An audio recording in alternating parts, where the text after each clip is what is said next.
most important thing is to be able to define which ones you can come to an intelligent decision on and which ones are beyond your capacity to evaluate. You don't have to be right about thousands and thousands and thousands of companies. You only have to be right about a couple. I met Bill Gates on July 5th, 1991. We were out in Seattle, and Bill said, "You've got to have a computer." And I said, "Why?" And he said, "Well," he said, "you can do your income tax on it." I said, "I don't have any income. Berkshire doesn't pay a dividend."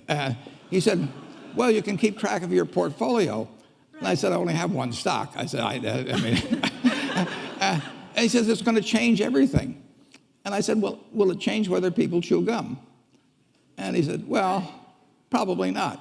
And I said, "Well, will it change what kind of gum they chew?" And not. And I said, "Well, then I'll stick to chewing gum and you stick to computers." I don't have to understand all kinds of business. There's all kinds of business I don't understand. But there's thousands of opportunities there. I did understand the Bank of America, and I'll be able. I'm able to do that. I'm able to understand some given percentage. But Ted Williams wrote a book called The Science of Hitting, and in The Science of Hitting, he's got a diagram, shows him at the plate, and he's got the strike zone divided into 77 squares, each the size of a baseball. And he says, if I only swing at pitches in my sweet zone, which he shows there, and he has what his batting average would be, which is 400. If he had to swing at low outside pitches, but still in the strike zone, his average would be 230. He said the most important thing in hitting is waiting for the right pitch. Now, he was at a disadvantage because if the count was 0-2 or 1-2 or so on, even if that ball was down where he was only going to bat 230, he had to swing at it. In investing, there's no called strikes. People can throw Microsoft at me and you name it, any stock, General Motors, and I don't have to swing. And nobody's going to call me out on called strikes. I only get a strike called if I swing at a pitch and miss.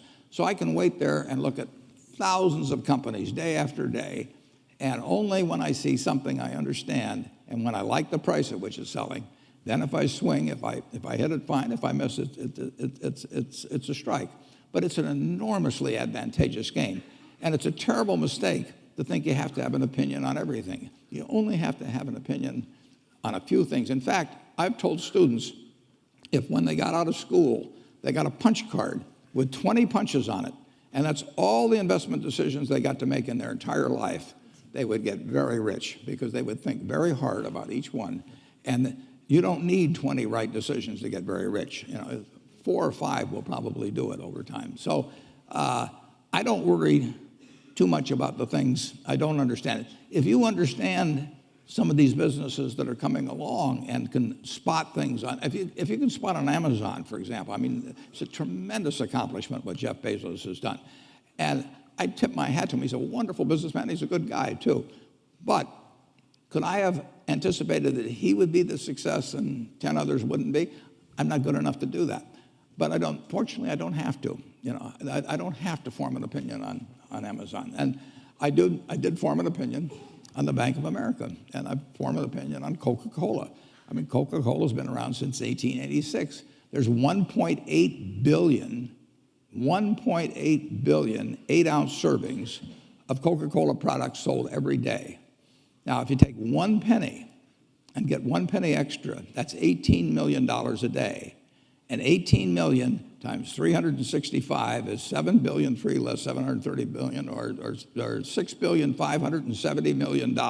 So annually, $6,570 million from 1 penny. Do you think Coca-Cola is worth a penny more than Joe's Cola?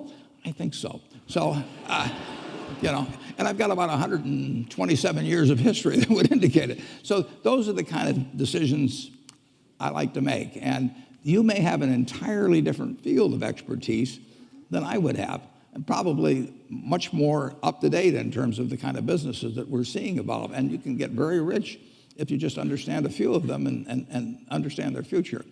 But